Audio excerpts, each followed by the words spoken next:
What key gender issues aren't getting attention in this election?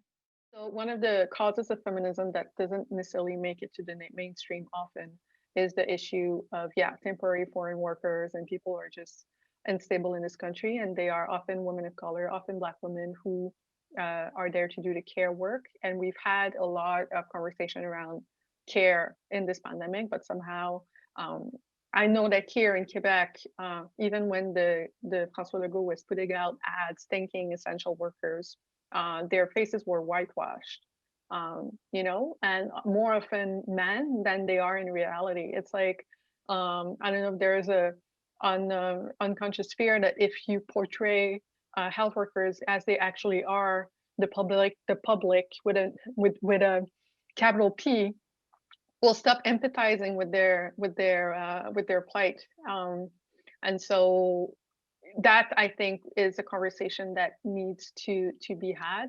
I remember last year during the pandemic when the Canadian Army had to come in and assess what was going on in the long-term care house. Suddenly, their report was listened to because when it was women of color who were saying exactly the same thing, which is it doesn't work, because they weren't doctors or because they weren't Canadian soldiers, their voices did not matter.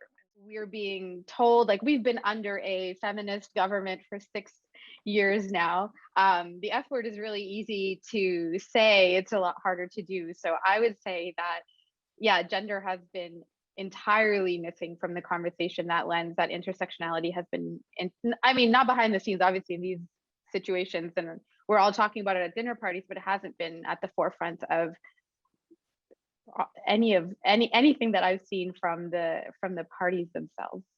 If there's one demographic I can think of that's been left behind more than anyone else, it's women living with disabilities. Like the organization Dawn, I've been following their tweets a bit lately, and they're often kind of the afterthought when it comes to, in intersectional policymaking and in feminist advocacy in this country.